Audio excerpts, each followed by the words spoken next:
love riding my bike. I love running. I don't care what they think about it. I love it. At that point, when I knew I was going to win, chills just went up and down my entire body. I don't believe there are any good or bad foods. Food is food. I still feel so passionate about getting that record that I'm like, I'm just going to do it. As an athlete, I was like, what's my story, or what's your story? What can you learn from it? And what can you teach people? Welcome to the Iron Women podcast. I'm Haley Chura. I'm joined by Alyssa Godesky. Alyssa, this is the much anticipated marathon race recap episode. But before we get into that, can we talk about your fingernails? Because are you in your era's era? This is totally T-Swift inspired, but I actually wore these nails during my FKT last summer. And so they were like my good luck FKT nails, and they're nail stickers, Haley. They're Mani-Me. Yeah, they're Mani-Me nail stickers, the neon ones. I used to do the custom fitted Mani-Me, and then one time I saw how much cheaper the non-custom ones were, so I ordered those, and they are exactly the same. Pro tip for me. So these were like, and these have been on sale. So Mani-Me, I don't know. So to get, for our listeners, because this is like an audio format. Oh yeah. you have like one of each color on each finger, which was one of the Taylor Swift, she posted that before she started her Eras tour. And I did have a few friends reach out and they're like, we need to do our nails like this. And I must have been tracking my FKT and saw them during that. Well, okay. Cause my thought was, I was like, I do not know if the nail technicians in Bozeman could handle me doing that. Like, I'm like, when I go in and ask for like neon nails in the first place, it's like, I mean, they see me coming now and they're just like, oh, you neon yellow. And I'm like, no, maybe neon pink. But now I know the sticker thing. So wait, so tell me about the colors. Did you have to, is that a set that's all the different colors, or did you have to buy like 5 different sets? No, you buy, it's one set. It's intended to be this way. The extras that they give you, because when you get nail stickers, they also give you like a sheet of extras in case you mess it up. And those are all neon pink. So you like only get neon pinks for your mess ups, but this is how it comes. It's amazing. It's really fun. And I will give you, I think you've done nail stickers before. I think you got me started on nail stickers, I feel like. And, my pro tips for listeners out there is that also get like the base coat that they sell, and then get the sparkly top coat that they sell. And it's a learning curve to like get them like everything once you're doing them, and you have to like kind of file it, and then you use a nail clipper and you like cut it right. But like now I can do these jams in like 20-25 minutes. I get it done, and like you'll get better at it. I think and like everyone does compliment me on them. So I think they look okay enough. Right. And then you can take them off really easily. Like you just peel it off like a sticker essentially when you're ready. And then just use like a glue, anything that will remove like sticky substances will work just to get the like sticky off, but it doesn't pull your nail off like gel manicures do. And then you also don't have to stick your hand in the UV tanning thing. Which I think it makes me really nervous. Your hands? No, but it probably just giving me hand cancer or something. I'm like very scared about what it does when you stick your hand in that. So it can't, like, if you're not supposed to stick your whole body into a tanning booth, you shouldn't stick your hand in there, right? So you don't have to do any of that. It's safe and it's fun. And it's just that, once you get used to it, it actually becomes very easy to do. So I highly suggest nail stickers. And then you don't feel bad if like a week goes by, you pull them off, you want to change to, maybe next I'll go like dark gray because my race didn't go well. So I'll go into mourning and then okay. Let's talk about this race. You ran a 3:06. I know that, very publicly you had said that you were trying to break 3 hours in the marathon. 3:06. I just like spoiled the whole thing, the whole story, but okay. Still a very, very fast time. But we need to hear the details, how it played out. You are running with a group. Like tell us about the day.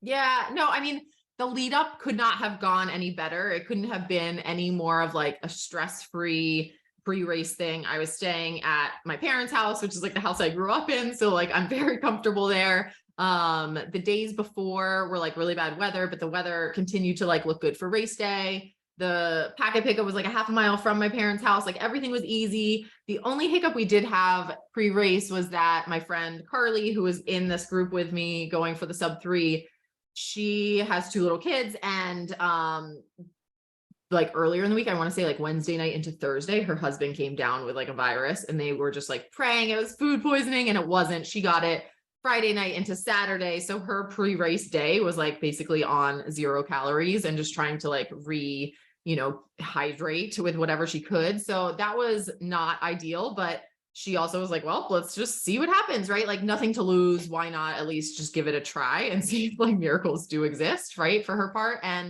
But she kept like really good spirits. And then we had my two of my athletes, Courtney and Brian, who are also training and trying for the sub-3. We had Tim there as a pacer. We had Emily there who was going for just a Boston qualifying time, but she's also like a very good runner. So she was like, I'll try and pace you guys for as long as I can, and then just make sure I like skirt in for the Boston qualifying time. And then we had my boyfriend, Matt, who was jumping in at 10 miles to be a pacer. So like we had it all covered. It was all logistically like pretty planned out. And well, like, yeah. And I mean, it's a low key marathon on a paved rail trail. And, I had reached out to the race director ahead of time to just clear everything. I had bought Matt a bib, but I just wanted to make sure it's like, okay, I just wanted to put it out there. Like, he's not going to cross the finish line. Like, he's just jumping in and out. He's going to carry water bottles, that sort of thing. Is this all okay? And she was just like, yeah, you can literally do whatever you want because the rail trail is open to the public. So like, you could have rollerbladers alongside you, you could have like whatever. And it like game on. Right. So, that was cool. So yeah, I mean, race day, really perfect weather conditions, except for the wind. The wind was not ideal. It was like, I don't know, I want to say 10 to 20 mile per hour winds throughout. What was the temperature? Like when we say race day perfect, like what is that for you? It was like high 40s to start. Nice. And and so by the time I was finishing, it was climbing probably into like the mid 50s.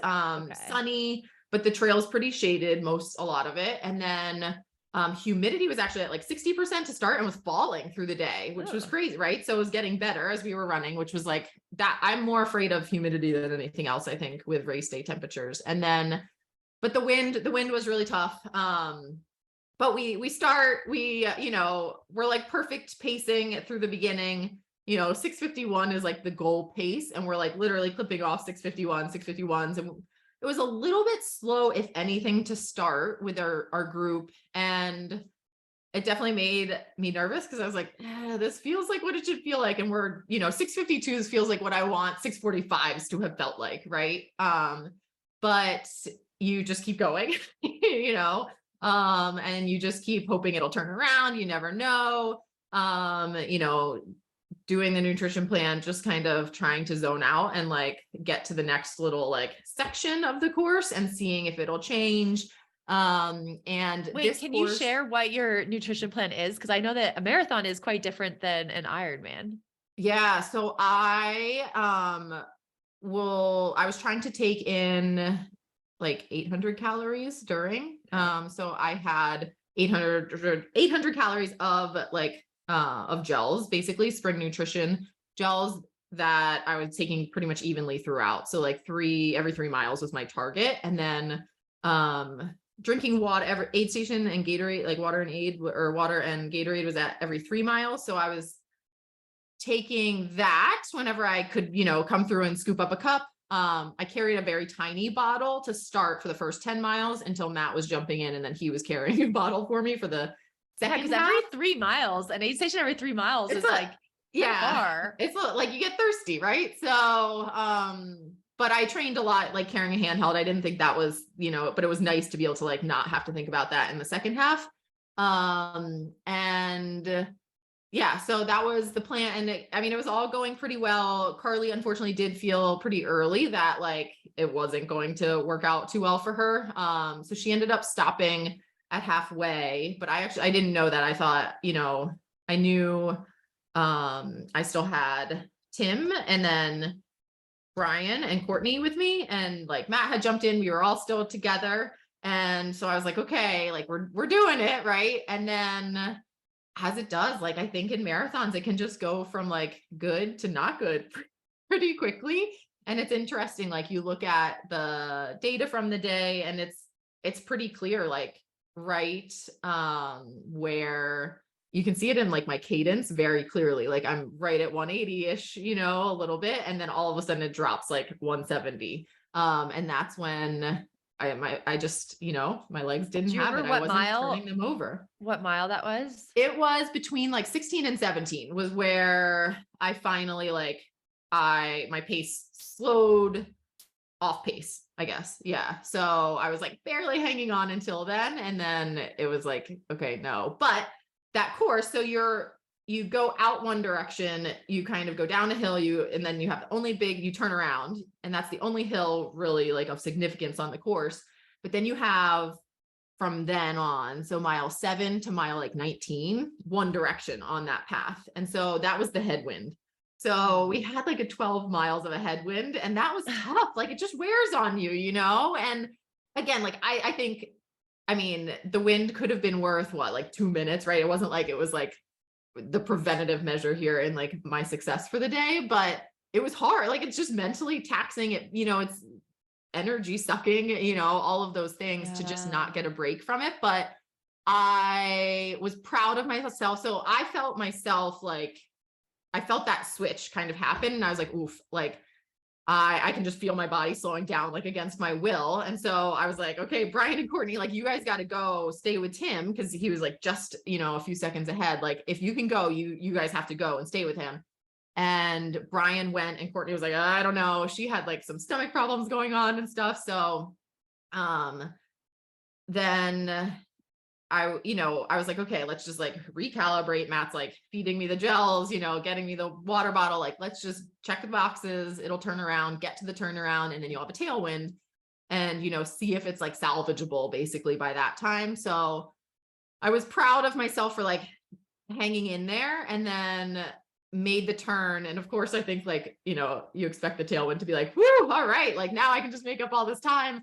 And of course, that's like not really how it felt. It felt better, and I could like keep it together, but I wasn't going to bring my pace back to get that time that I lost back. But I was then able to like switch my mindset to like, okay, my time goes out the window here, but I'm like in the race, right? Like I'm still doing well, right? We're like, I can see in the out and back how many women are in the marathon, and so I knew that I was like 4th, I think, at the turnaround. And so I just was like, okay, like now you're just going to race the race, right? Which is like what I like to do anyway. That's like the fun part, to just kind of dig and like push yourself and like not have to pay attention to your watch, right? So even though I knew it was like, I mean, it felt like I was running so fast, but like I was like grinding out 7:15s, right? And like I caught the 3rd place woman, and I had seen her walking like up ahead at one point. And so I was like, okay, so that gives you a little bit of like extra, energy just to get through that last 10K. And so I was able to hold it together for the 3rd place female and the winner of the 30 to 39 female age group, which was, I mean, 30-year-olds are very fast. So, to be doing that, it's definitely, I mean, again, like I didn't meet my time goal, so I am disappointed in that, but the race itself, I think, like I did what I could, it's not, so I think I'm happy that I like gave it a shot and tried. And, I've talked to my coach, Hillary, a bit about it. And what, we kind of talked about a lot is that like, I love training, right? I love training. I love checking the boxes. I'm really good at like training, like I love that feeling of getting hard workouts and like getting them thrown at me and executing them. And I do a lot of that on my own. Like I thrive on that. Right. And what I didn't do in this specific build, and part of it was a conscious choice because it's kind of like an off-season fun project, right? I didn't want to spend my off-season traveling to these build-up races, like spending the resources and the time and the energy to like find a half marathon somewhere where it's not winter to go race, or, even just like smaller local races around here weren't really happening in the winter. And for me specifically as an athlete, like I can train really well, but the racing piece is like, I think it's this way for everyone, but definitely I feel this way for me. Like it's a different skill, and I need that skill like practiced, right? Like you can be very fit, but to still execute in a race environment and to like really dig into that, like that kind of speed that, it's a very aggressive speed for me to hold 6:45, 6:50 for 26 miles. And so to do that, like I should be practicing it more. And I think that would be one change to make if I want to try again, is to like put myself in those race environments where I'm in that, like, I'm forced to run really hard and I have to figure it out and I have to do it and my body feels it. And I kind of like rip the Band-Aid, so to speak, off those fast twitch muscles a bit more before the marathon. And that's what I did, like even thinking about last year going into like my FKTs, like I raced a 10-mile road race. I raced 2 50Ks, like I did that a bit more because I do think racing in prep for like, your big race is just good. And I think for me, historically, like looking back, I've always done my best after doing a build that includes several races along the way. So, but I just love training so much. And it's like, it was nice to feel like, okay, I did, but it is a good lesson learned, right? People, like, you can do all the ASO 800 workouts you want, you can do these like really hard marathon workouts, like 4x5K in your long run, like all these things that you're like, okay, if I can do this, like, surely I can run the marathon. I'm like checking these boxes and these, these are supposed to be the workouts that make you hit it. Right. But like, you still have to execute on race day. And that's always going to be like something else to figure out. So it's fun. It's fun to do that. Yeah. And I just know from past couple of years of watching women go for, times in the marathon, especially I think with the Olympic trials qualifying times for 2020 and then also for 2024. I think that has just been really cool. Like, I think that's really neat. And I think that there are these time barriers, like 3 hours in the marathon or hitting a Boston qualifying time, and like going for it is really neat. Cause even if you fall short, it's like, okay, 3:06 is still really fast. And I mean, especially when you put it in the context of you do like 200-mile races, like in like mountains. So it's like, oh, okay, like that's like a short, speedy effort for you. But I think that I just think back to like Ruth Brennan-Morey, who we've had on the show, going for the 2024 Olympic trials qualifying time at Houston, falling a little short. And afterwards, I think we shared some texts and she's like, okay, I think, the concrete in Houston wasn't quite right. And I just need more strength. And she's like, I'm going to go for it again. And I just think it's so cool. And like she, and that I don't plan to go for it in 2024. Like I gave her a scenario where maybe I would, but I don't quite feel the pull I did in 2020, but, and 237, I feel like I'm like, oh, but honestly, there's a part of me that's like, okay, maybe if I go for 237 and like I could get under 240, go 239, like that would be incredible. Like I would like celebrating like crazy, because I don't necessarily feel as much of a pull to like actually be at Olympic trials. Which I mean, kudos to the people who do. It's just Orlando doesn't quite do it for me like Atlanta.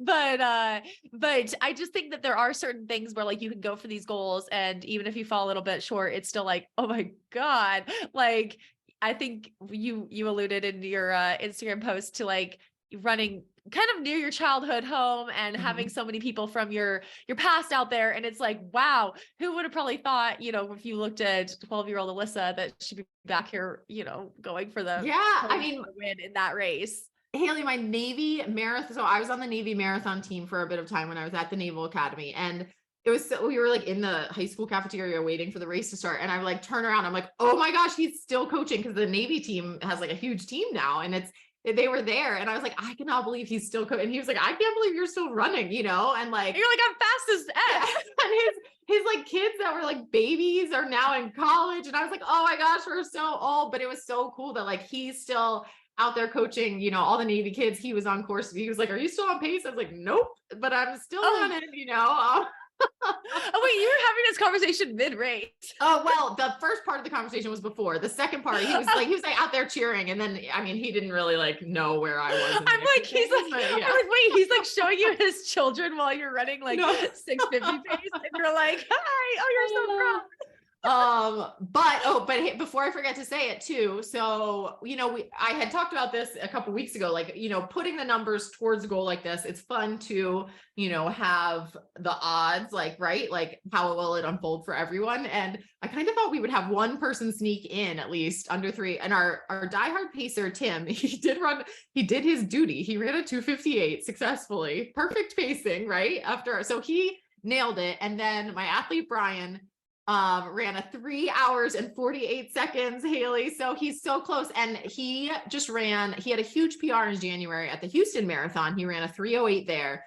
And then now, down to 3 hours flat with, 48 seconds to spare. And so again, that just goes to show, right? You like keep knocking on the door, keep doing the work. And he said he's very excited to start riding his bike a bit more. So he's ready for triathlon season, but I think Brian takes the cake for, the person attempting who came the closest and kind of held on for as long as he did. So that was impressive.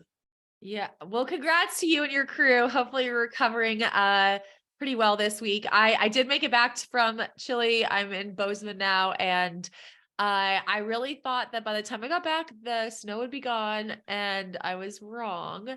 The endless spring, winter. Yeah. Well, it snowed like 2 feet in gosh. one night, like last Friday to Saturday. And actually, like I wasn't sleeping well, probably from jet lag and whatnot. And so I woke up at like 3 a.m. and took Cowboy out. And I was like, what is this? Cause it was like, I knew it was maybe going to snow, but I didn't know that much. And so in the morning I was like, I got to get up early. I got to the gym quick. Cause I'm like, it's going to be so crowded. And then I like got out there and I was like, there's no way I can drive in this. Like, there's no way I can get my car out of the driveway. And so I was waiting for like the snow plowers to come through, and it didn't happen until like 3 p.m. Cause I will say VJ Shoes are one of our new sponsors. I did get some Ice Heroes in the mail. And at first I thought, I was like, oh, this is so sad. I'm gonna have to wait till next year to use them. And now I'm like, oh, I'll probably still be running in these in July. But this was beyond like the level of snow, like 2 feet of fresh snow. I don't think even Ice Heroes would handle that. I need treadmill for sure. But I did make it to the gym eventually, just late night working out for me. But I'm excited to give the Ice Heroes a try now in the next couple of days, now that things have gotten a little packed down and are turning to ice. And they have, I will say, I just like took them out and tried them on, and they have a lot of little spikes. I was like, this is going to be very interesting to see how they handle the ice around here. Yeah. I'm excited to hear your verdict on that. I think, the VJ Shoes tagline is best grip on the planet. And, not only for the Ice Heroes, but also like their other trail running shoes. And it definitely, I always, when I don't do these with the Ice Heroes, but if you get their other shoes, you can like take them out, put them on inside, kind of walk around in them, and they're like so sticky on your floor that they like, you hear it like sticking. It's so amazing. But again, the Ice Heroes, you probably don't want to walk around on like your nice house floors on too much. But if our listeners do want to check out Ice Heroes, if you're in this endless winter as well, or any of the other options from VJ Shoes, use code FEISTYVJ for $20 off a pair of shoes. And the website is, I think, vjshoesusa.com. Yep, vjshoesusa.com. So that's exciting. And Haley, we have a mailbag question. All right, let's do it. So everyone can always send in, we've been getting some really good ones, mailbag questions to ironwomenpodcast@gmail.com. And Sonia asks us, she's been listening since our first episode, so it's been a while. Yeah, she has grown with us. Hardcore fan. Thank you. And she has a question about toe health. And a few months back, she ran a race. The top of her second toe looks black, so it doesn't hurt, but it seems to be going away. At first, she thought it was kind of badass, but her boyfriend thinks she should get it checked out. She doesn't want to bother her doctor unless absolutely necessary. So she's checking with us before, which I love. So, Haley, how are if you were to show your toes right now, do you have black toenails? Do you have all your toenails? I feel like they're beautiful, but I think my like picture of beauty is or my definition of beauty is in the eye of the beholder for sure. I'm curious about this, like, is it her toenail? I mean, she says her second toe, like the actual toe looks black. Yeah. Because okay, I have true. Definitely had a toenail turn black. And I think I actually had one on one toe that like the nail was just like dead. And I would still go get like a pedicure on occasion. And I would just be like, just leave that one alone. Just like put a little polish on it and leave it alone. Like, I know it looks bad. I know it looks dead. It doesn't bother me. And so like, there's certain things on the pedicure. I mean, now that we're talking about nails so much on this episode, like I never want them to use that like cheese grater thing. Cause one, I'm really sensitive and I'm like, no, I've worked hard for those calluses. Leave my calluses alone. I'm like, honestly, I just want you to paint them and make them look pretty. But but going back to Sonia's black toe, I mean, is it like a blood blister? Like, I mean, that could just be a blood blister on the top of the toe if it's on the skin, which wouldn't be too big of a deal, right? Yeah, that would be my guess, is that like that toe, especially if that second toe is like, you're one of the people, I think it means you're really smart when your second toe is like bigger than your big toe, or your longer. Is it smart or like good at running? Both. I don't know, both. And you're beautiful. Yeah. And you're like, So tell your boyfriend that. Be like, just be happy my second toe's longer. But if it is longer and it like hits the shoe, right, then it definitely could just be like a blood blister or a bruise. And in general, I've had all sorts of weird toe things, from like infections under my toenails, from like blisters I've had during multi-day stuff where like, obviously I haven't been super clean and it just gets really gross and becomes it's really gross, infected, and I've had to have like the doctor drill through my toenail to like pop the things under there, and like then the toenail comes off. So all sorts of things have happened with my toes. They've been all sorts of colors. I've had frostbite on my toes. But my conclusion at what would be, level do you go to the doctor? Yeah, so if it's not hurting, I don't think it's an issue. Like, I think you're probably just bruising it, or it's like a blood blister and it's just probably there. But if it really isn't causing you any pain or discomfort, I think it's just from your shoes probably, and like running.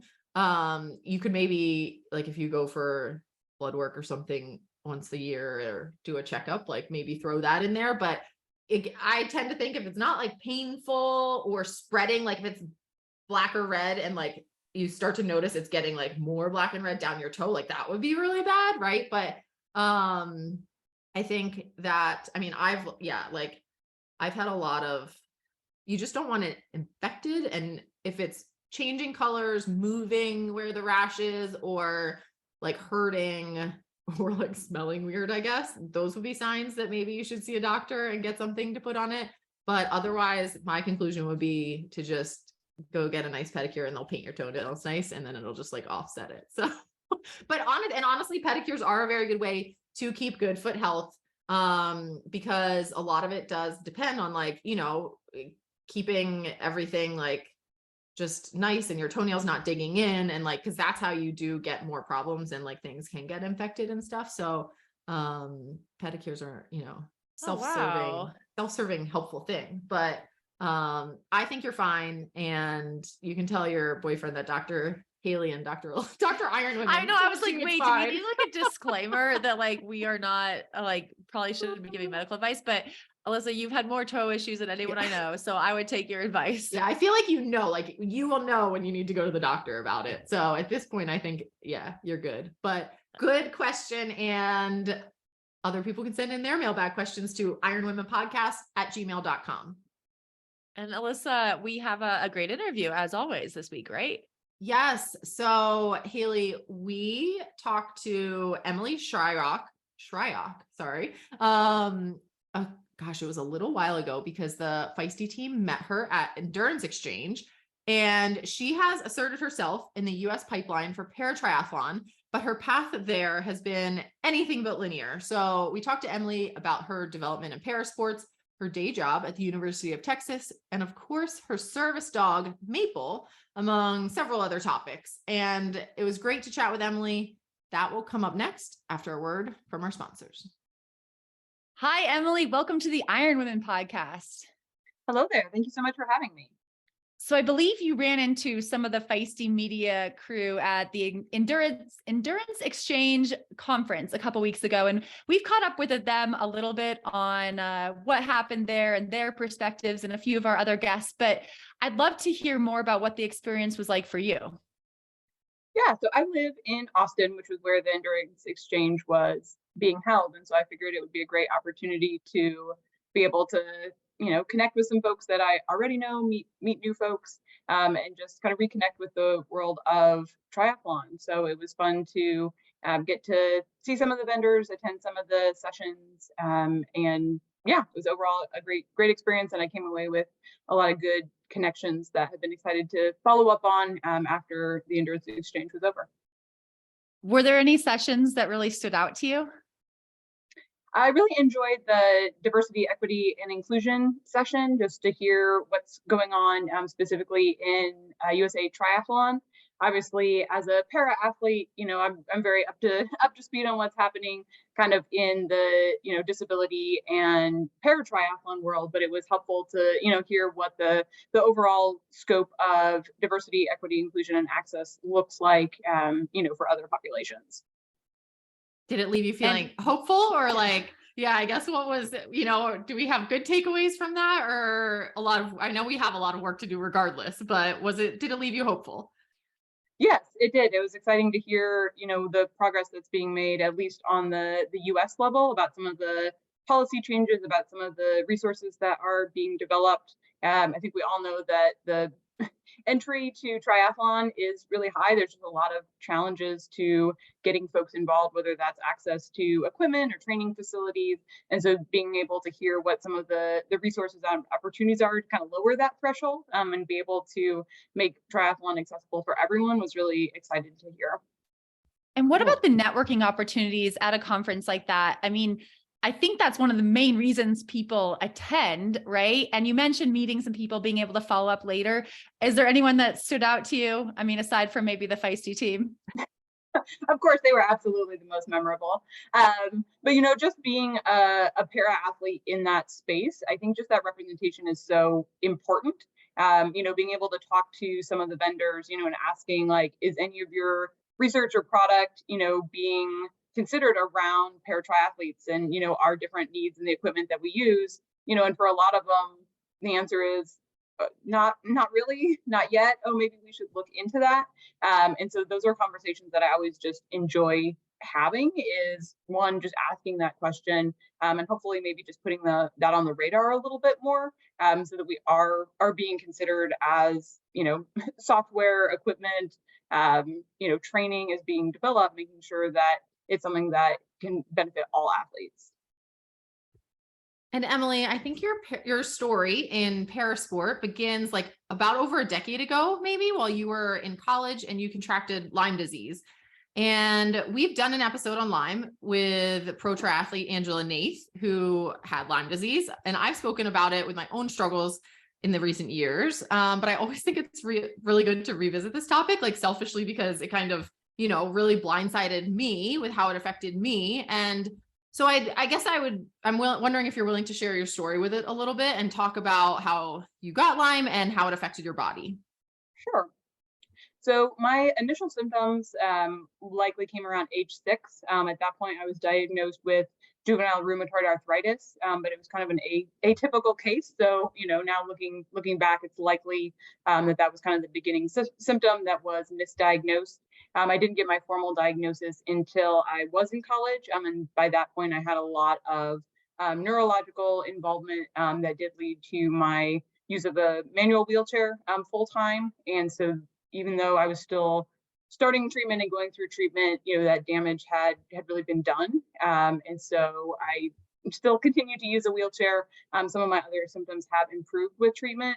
I've gone kind of through these periods of remission and relapse over the years. And I'm always so grateful when I'm in that healthy stage and I'm able to train and compete, because that's not a given for me. That's never kind of known, when those relapses are going to hit. And so it always just makes me that much more grateful for the health when I do have those times and I'm able to train and compete. And can you tell us a little bit about your path in sports? I think, I believe you picked up quad rugby in college. Is that right? Yes, the wheelchair rugby was my first adaptive sport. And once it became clear that using a wheelchair was going to be my reality, I wanted to find a way to stay active and engaged in sports. So I contacted the local rehab hospital because I knew they had a sports program, and they were like, hey, it's rugby season, you should go out to a practice. So I really just kind of stumbled into that. Love that sport. Although it is a co-ed sport, at the time that I started, there were only a handful of women playing in the country. So it was playing with an all male team. Usually I was the only woman at a tournament. Played on the national development team, had the opportunity to compete internationally multiple times. So really enjoyed wheelchair rugby. And then always kind of did some other sports on the side. So I played tennis, would do hand cycling recreationally. So I was always dabbling in other things, and then kind of made the switch to triathlon. Really started to be competitive with it really just last year. Always before it was just, like, let's do a triathlon once a year, just kind of do it for fun. But then last year really started to take it more seriously. And what was the catalyst for that? Why take it more seriously? So I just come out of a pretty significant relapse, and was really feeling good again, and kind of wanted to give being competitive at a very high level one more go. And triathlon was something that I'd done before. There was some support around that, where USA Triathlon is really trying to bring new athletes into the pipeline. So just kind of timing wise, I went to a development camp, so got some training, got some coaching, and realized that with some work, I might be able to be good at this. So trained last season, did a number of races, came in second at nationals last year, and was actually just made the start list for my first World Triathlon race in Sarasota in March. So really, really excited to be able to take that next step up to the World Triathlon level.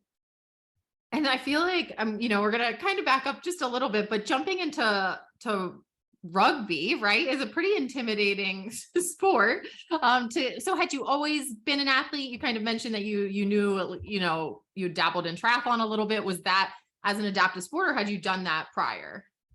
No, I didn't do triathlon until I was a wheelchair user. So I've only ever been a para triathlete. Growing up, I was very active as an able-bodied kid. Softball was the only team sport that I played, which I always joke did nothing to help me with either triathlon or wheelchair rugby, because they're completely different sports. But really just losing a lot of the, I guess, more easier ways to be active when you're able-bodied. Like, oh, I'm just going to go, run in the park or jump and do this. Like you don't have that as many options as a wheelchair user. And so getting connected with more formal sports programs really gave me those opportunities. So that's where connecting with some of the local sports programs, who had the equipment, who could get me started in that, really helped kind of cement that. Let me try a bunch of different options, and then, see what I like well enough to be able to invest in my own equipment and be able to train in. Was and one of those go ahead. No, I was okay. Was one of those programs acro yoga? Because I think that's in your bio, and we were both like very curious about this. I think I may have done it at a bachelorette party years ago. It's where the ribbons are hanging down, right? And you like kind of do yoga acrobatically. Are you thinking the wrong thing? So you might be kind of mixing or combining a couple of things. So okay, yoga typically doesn't have the ribbons or like the silks. You're more kind of doing partner balancing, like on each other's feet or hands or arms. There's a very active acro yoga community in Austin, and I kind of stumbled into that as I was between my kind of competitive sports, and really just found that to be a super welcoming community, a very fun and creative way to be active. So that's kind of my side gig at the moment. Cool. So you're still doing that. I think it is different than what I did. We did a very beginner class, and I'm not like that kind of athletic, I guess, where like the like body awareness kind of, and like, it was so, it's also like very like yoga is so like mental too. And I don't have that, but I feel like it's a good combination with swim, bike, run, which is so like linear. And it's also really nice because it's a partner, activity. So you're also doing it in community, and it does have that creativity, to it. Whereas, you're always pretty much going to swim, bike, and run in the same way, versus something like acro yoga. You might take something and be like, well, what can we do with this shape? Or how do we move and create with each other? So It's still very physical, but it does add in kind of that community and creativity component that I don't get in the other physical activities that I do. So I'm curious still, because you said you jumped into the quad rugby program and you were often the only female at tournaments and things like that. What was that time like? Was that really difficult for you? Because it's like, here's this sport where, it kind of aiming to feel included again, feel like you can, you're participating again. And then also to feel like you are still different because you are a female, right? Out there and surrounded by men on the rugby field. So did that kind of, I don't know, was that a struggle to kind of get past, or were you so enthused to be playing that and the guys were great, it was like not a big deal? Or how has that kind of progressed for you? I think it was a little bit of both. I mean, certainly the first practice I show up, I still joke, I'm like, I can't believe I came back. But they were very welcoming, and because I was so new to my disability, like that was a community that I was really hungry for and like really needed, so it was, yes, absolutely, we were playing rugby and having a good time on the court, but everything that I was learning off the court, how do you get your wheelchair in and out of your car, or how do you navigate these different systems? The other, my teammates had so many years of experience with doing that I really needed and benefited from. And so that kind of informal mentorship it's such a huge part really of any adapted sport, is learning with and from each other. There were definitely times where it would have been nice to have another woman around, where the other women who played in the country, I did get, a lot of support from them, and we all knew who each other were, and it was great whenever we showed up in tournaments. And towards the end of my wheelchair rugby career, there were more women who were starting to get involved in the sport. And so that was really exciting to, kind of be that trailblazer in a way, and be able to, one, be taken seriously by the male athletes, because that was something, initially you'd show up on the court and they'd be afraid to hit you, or, they would treat you differently on the court. And then I'd be like, okay, fine, I'm just going to score on you then. It would only take a couple times before they, really started seeing like, oh, okay, she's an athlete. I can treat her like, another athlete versus, as a woman who's going to, whatever, scream if I knock into her. So the culture and the attitude towards female players definitely changed throughout the time that I was in the sport. And now there's even more women playing, which is always super exciting to see. How many years were you playing? I think I played probably for about 10 years. Okay. Yeah. Solid amount. And as you move into triathlon, we have talked to Kendall Gretsch, Olympic gold medalist, Paralympic gold medalist, as well as Lauren Parker, who was silver in that exciting race in Tokyo. Can you tell us a little bit more about that national championship race and just getting into this high level and targeting, the Paralympics? I mean, like, can you, explain a little bit more about what that experience was like? So I think anytime you're moving from, you're like, oh, I'm a good recreational athlete, to like, I wonder what I can do in this sport, and start pushing those boundaries. There's always that question of where is that limit? How good can I get? How good can I be in this sport? And it's really exciting right now at the level where I am. There's about 5 or 6 of us women who are kind of trying to make all this push to the international level at the same time. Certainly Kendall is and probably always will be in a class by herself. She is an amazing athlete. She wasn't competing at nationals last year because she's usually focused on the world triathlon circuit rather than in the US. But so at any of the races that I competed in last year, there were like 5 to 6 of us that at any race, any one of us could potentially win. So we're all pretty close, which makes it exciting, and really does give you that drive to train and to compete, knowing that you've got that competition so close on your heels. So coming in second at nationals made me realize that, with the right coaching, with the right training, with the right equipment, that I do have a shot at the international level. So that's what I've really been focusing on since nationals, is working with a coach. I'm really, trying to get prepared for this season. So it's a little strange to have your first race of the season be first international race. So it would have been nice to get a few more practice races in, but that's kind of, how the timing goes. And I'm excited to, see what this training is going to pay off, and, where I start the season versus where, hopefully I'll be able to end it. Sarasota is the place to be in March for sure.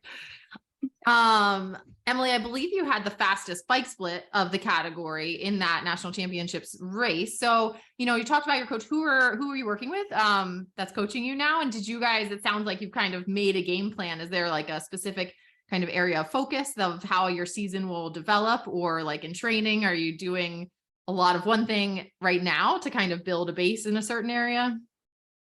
So my coach is Kristen Hench, and she is a paratri coach who coached one of the camps that I went to. So had a chance to meet her, really clicked with her, appreciated her kind of training perspective. So I've been working with her since October. As far as what I'm focusing on, I lost all my races last year on the run, which is always just so disheartening because you've done all that good work, and then in the last 5K there you get past. So I've really been focusing on the run. It's also the thing that I like the least, which of course is the correlation there. So really trying to embrace the run, focus on that so that I can finish strong, and hopefully not lose that edge that I might have gained in the swim and the bike. Yeah. And what about the gear? I know we talked to Kendall about her gear a little bit. Is USA Triathlon helping you source, really good gear? Because as you mentioned, that makes a big difference. So I'm definitely in the process of trying to find grants and sponsorships to upgrade my gear. Because again, every second counts once you're starting to get at this higher level. And most of the equipment that I've had for 5 to 6 years, kind of got it when I was really new to the sport, kind of a more recreational athlete. So it's time to make that upgrade in addition to the training. That's only going to get you so far. Equipment is another huge piece of that. So there are a number of foundations that have grants. So the Challenged Athletes has been a support of mine for years. That's how I initially got my bike and hand cycle, or my bike and track chair. I'm also part of the Dare to Try team this year, and they also have an ability fund that I'll be applying for. So I'm trying to work that angle as well. Just knowing that, again, that's all part of that leveling up process, is getting the equipment to support you in that. And Emily, we just found out in recent news that paratriathlon is confirmed for the Paralympics in LA in 2028. Yeah. So honestly, I was a little bit surprised to see that this wasn't a given. And so do you know more details of the process for confirming the para sports? Can you tell our listeners if you do?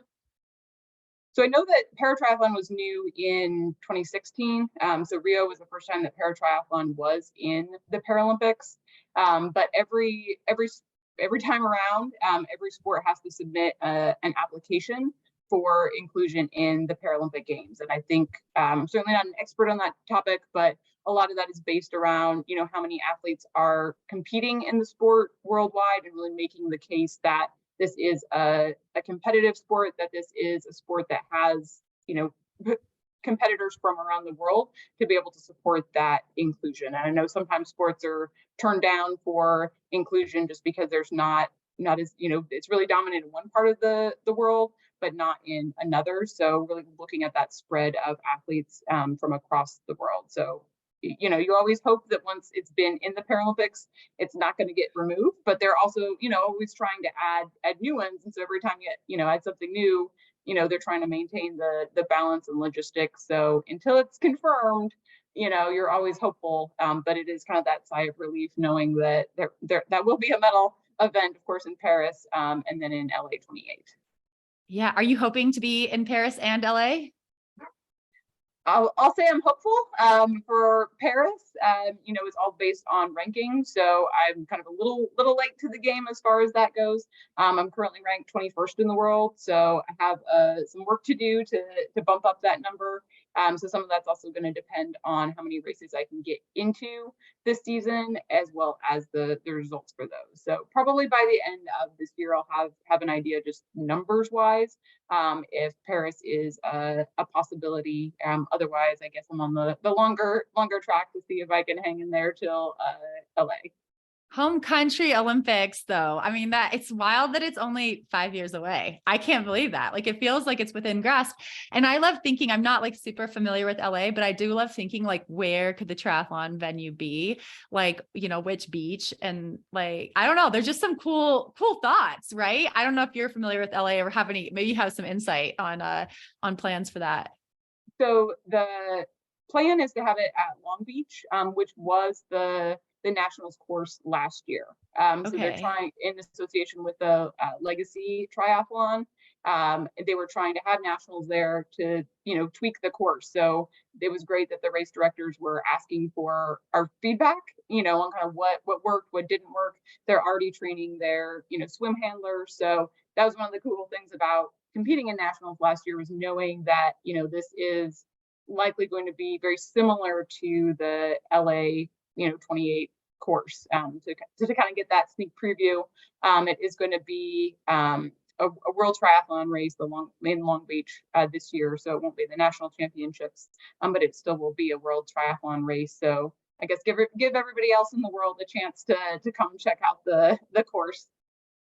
Well, I think Haley, you have family in LA, right? And I have my sister there. I So I'm like, love already it. the wheels are spinning. I'm like, okay, Oh, this I already sounds like have- we have no excuses to be. I like didn't even put the pieces I together have a until couch right now. reserved. I have a couch reserved already, actually, in Long Beach, and so I'm like, oh my goodness, 2028 is going to be here before you know it, and I'm just so excited. I want to watch all the events. So I know. I'm very excited.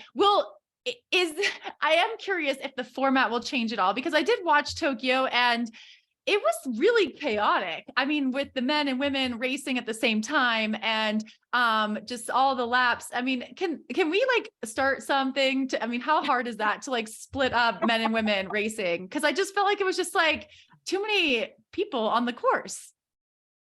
There was a lot going on, and then you've got uprights and tandems and hand cycles, and everybody's all out there together, which I guess is kind of what we're used to when we're racing. I'm sure it just comes down to schedules and all of that. The Long Beach race it was laps, so you would have the same thing there unless they make more changes. I mean, I understand the laps. It makes it kind of exciting, but it does, when you are like in a hand cycle, it's a lot harder to pass, or, in a racing chair, you need to make sure there's like enough room, because that does impact the outcome of the race. And especially if you're like passing or getting passed by a man who isn't even in your race. Yeah, you really have to stay, in your own head, and focus on your own results with that, because it is easy to kind of get up or just like, oh, I want to stay pace, and you're like, wait, that's not the pace that I'm racing for. So really focusing on yourself and not what everybody else is doing is harder when you've got the people passing you who aren't in your classification. And Emily, I think it's like one of the fake virtual backgrounds right now, the University of Texas background, but I believe you are in Austin for your day job as well as a disability cultural coordinator at the University of Texas. I guess first tell us if I got that right, if that is kind of what you do as a day job. And then second, what does a day in the life look like for you then? So I recently transitioned to my new position, which is the director of the new Disability Cultural Center at UT, at the University of Texas. So it's super exciting to be in a role where I get to really build and create the center. I'd been at the university in the disability and access and more of the accommodations, disability services side of things for the past 12 years. And then in January, I made a shift to the Cultural Center, which is more focused on disability identity, community building, advocacy, and programming. So I'm very, very excited about that change. I will definitely find ways to incorporate adaptive sports into that, our calendar of events.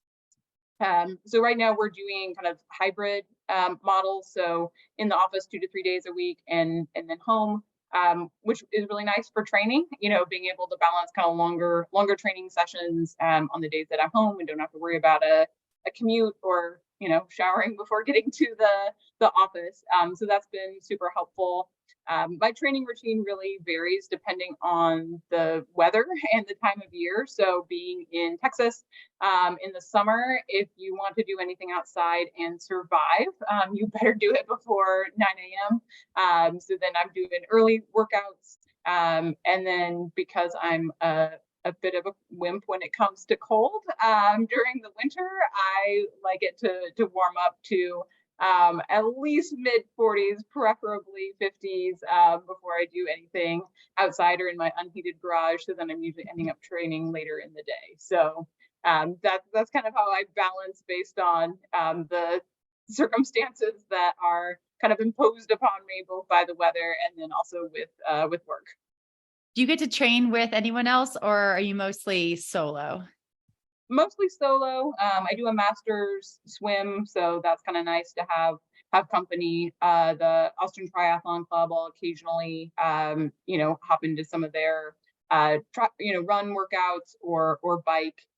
It's a little bit hard with the pacing because I'm slower than most able-bodied bikers, but faster than most able-bodied runners. So to like go for a run, if you're going, point to point, you're still kind of by yourself. For a like track workout, if you're on a track, at least then you're, somewhat staying with a group. So that makes it a little bit challenging, but I do like to find those opportunities when I can, because there's only so many, rides on the trainer or, out on the roads by yourself. It's just nice to have some company along with that.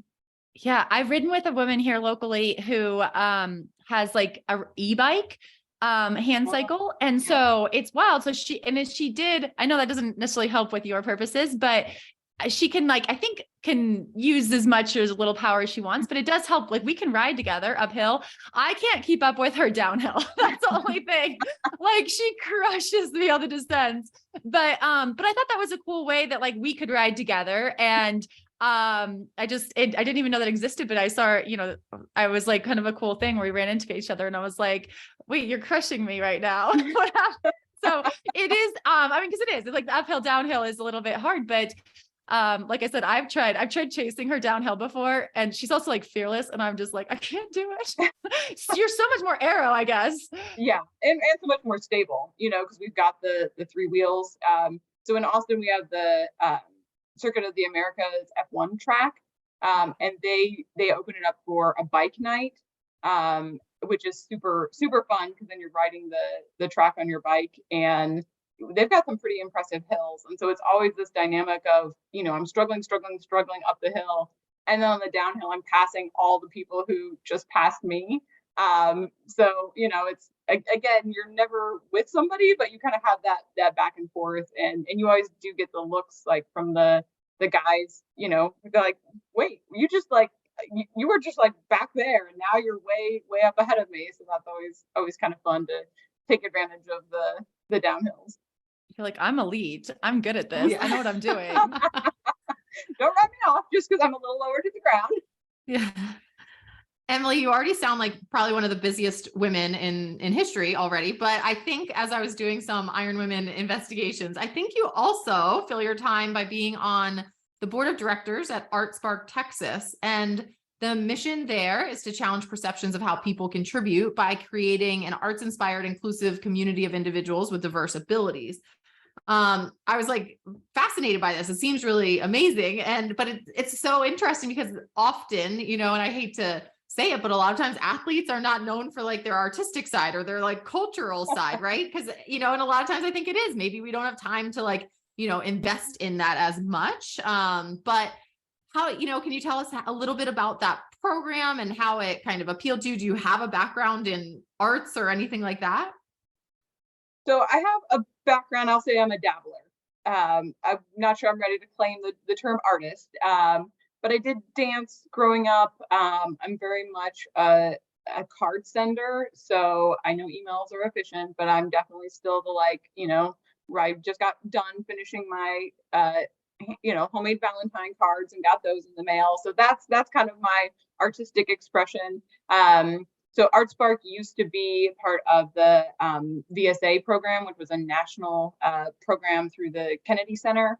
And so I was familiar with that growing up, and through my undergraduate experience, I volunteered with a group in Indiana. And so when I came down to Texas and kind of found the Art Spark, which is the Texas chapter at the time of VSA, I was already familiar with them, and it was a nice way to get connected. I was finishing, or I just finished, my master's in social work, focusing on community and administrative leadership. So I was looking for an opportunity to serve on a board, and with the art side, with the disability side, and the board service, it just all of that really came together. And Art Spark is very interesting because it's all types of art and all types of disability. So there's all types of activities that are happening any given week. It might be the drum circle, or it might be Body Shift, which is the dance company, or painting, drawing, singing, media arts. There's just all kinds of things. And so as a board member, I love to be able to show up to some of these and, get some hands-on experience, but then also to be able to provide more of the behind the scenes kind of governance, fundraising support to make all that possible. I feel like saying you're like not really an artist is like saying you're like not really an athlete. Like you probably are. Yeah. I do feel like that. I'm an art appreciator. Like I know that for sure. Like please do not give me anything to like actually be creative, but I'm an appreciator, of course. Don't even try to dabble. But we also love dogs here on the Iron Woman podcast, and we would love to hear more about your service dog, Maple. All right. Well, yes, podcast about me would not be complete if Maple didn't get her nod. Although it's a little bit harder in just audio, you don't get to see her adorableness. So I guess I can do my best with her description. But Maple is my service dog. She is a Lab Golden Cross. So she is a nice yellow pup. We've been together since 2019. She's the third service dog that I've had from the Indiana Canine Assistant Network, which is a program that uses folks in prison to train the dogs. So she's my third pup from there, and she is trained to open the automatic doors, or I've got like attachments around my house to pull doors shut. She can retrieve objects, she can carry things, which comes in handy when you're doing triathlon and you've got a bunch of stuff to carry. I'll usually let her carry my swim stuff because that's the lightest and there's the least amount to do, but she gives me a hand by trekking that around. She's very popular at all the camps and races that I go to. I was just out at the Chula Vista Elite Athlete Center last week for a training camp. And everybody's like, "Where's Maple? Why isn't she here?" So we're heading out to Colorado Springs tomorrow to train at the Olympic Training Center, and so she'll be going with me. So she already knows where all the doors are. She knows the dorm routine. So she's a pretty accomplished traveler on her own by hanging out with me. Is it hard to travel with her? It's definitely an extra layer, because I have to pack all of her things, including all her food, which I pack nutrition, but I don't have to pack all of my food. So at least there's that, and just making sure that, it's her needs are met, especially while traveling, if you've got a long layover or something, and then it's traveling with a dog, a bike, a race chair, my wheels, my luggage, her luggage. And you do that by yourself? Yes. Wow. When I have do you to. Sometimes give yourself like lots of extra time? I do. Yes. And the joke is, people are like, "Oh, you do this by yourself?" I really can't get very far in an airport, especially before people are just like tripping over themselves, offering to help, because it's a lot to manage. So I've got a system and I can make it work. But I'm generally also very willing to accept help, just because I don't want to, especially if I'm going to a race, I don't want to arrive exhausted just from traveling with all that gear.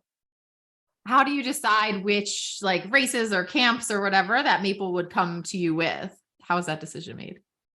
So a lot of it is kind of what's going to be safe and healthy for her. So races, I usually prefer to leave her home unless I know it's a race where I know people and there might be like a support team, who could watch her while I race.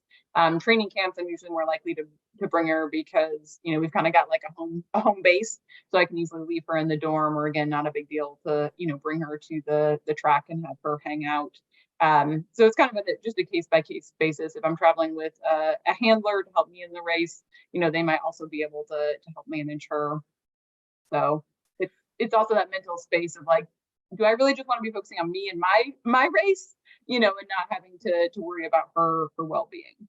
Well, I think you have two very eager women who might in LA 2028 be Maple's. I know. Yeah, I'll hang with Maple. I'll hang with Maple while we cheer. Okay, she can join you on that couch reservation. Yes. Oh, of course. We can cuddle on the couch. Oh my goodness. No, I'm just like picturing you getting through the airport, and I can see where Maple's like somewhat helpful, but you're also like, I mean, because I picture myself and also I have a dog, and I'm like, if I had to bring him too, he doesn't sound quite as well behaved as Maple, but that would be it's a lot. So my family lovingly calls it the dog and pony show, because it is like you just show up and it's so much stuff. And then my handler who came to nationals with me last year, it was only like for a long weekend. He showed up with a backpack. Like that was all. I hate you. All of this stuff. And I'm like, I promise it's because I need all of it. Like I didn't overpack. I legitimately need everything that I brought, but it's a lot. Do people ask you like all the time, what's in your bag? Yes. And I'm always like, well, what's in your bag? Like, why do you think you're allowed to ask me this? It looks very much like a body bag, like it's big and long and black. So, and then I usually balance that on top of my race chair. So, yeah. Do you ever say it's a body? I've never said that. But sometimes people know, like it is exciting. Like when you're actually recognized, as an athlete, or people recognize your sport or equipment, because we're still not really there yet. Like people are curious, but there's not that recognition of, disabled athletes. So it's usually just met with like, what is this? But every so often you get somebody who's like, oh, racing or triathlon. And that's just such like a validating feeling to be recognized for an athlete traveling to a competition, rather than just kind of as a, an oddity, like what is happening here? Well, Emily, thank you so much for taking some time with us today. We really appreciate it. I think you're going to have a whole fan base here for you and Maple. Looking forward to watching you step up to the international races in 2023 here and see what you can do in the next few years. So thanks so much. Well, thank you so much for having me. I enjoyed our conversation. We've had a pretty good streak of racing these last couple of weeks. I am curious though, now that the marathon's over, what are you doing to recover and hopefully take care of those toes? I'm very concerned about your toes now after today's mailbag. So I have a week ahead of me of like easy shakeout workouts, because I have some more races on the horizon. I'm racing a 24-hour adventure race in April in a couple weeks. And then the weekend after that, I'm doing a swim run with my team that I'll be racing one water race with and later this summer. So I want to make sure I'm feeling, good for those, but, so just eat super easy stuff, some dog walks and stuff. And I'm going to get in some spring skiing. Haley, I really had put a damper on, or I guess pulled the plug on my skiing about like 2 weeks out from the marathon, because I was so nervous about just getting injured or something silly happening, when I was fit and ready to run. And so I will say there is a part of me that's happy that the winter is extending into April this year, because I will get to do some spring skiing and keep working on those skills a little bit before all the snow goes away. It's a weird sport that once the snow's gone, you just can't do it anymore. So that's kind of what I'm looking forward to, I guess. Maybe it makes you appreciate it more, because you still, it's limited time. But well, enjoy your skiing, enjoy your shakeout workouts. Congrats again, and I will chat with you next week. Bye, Haley.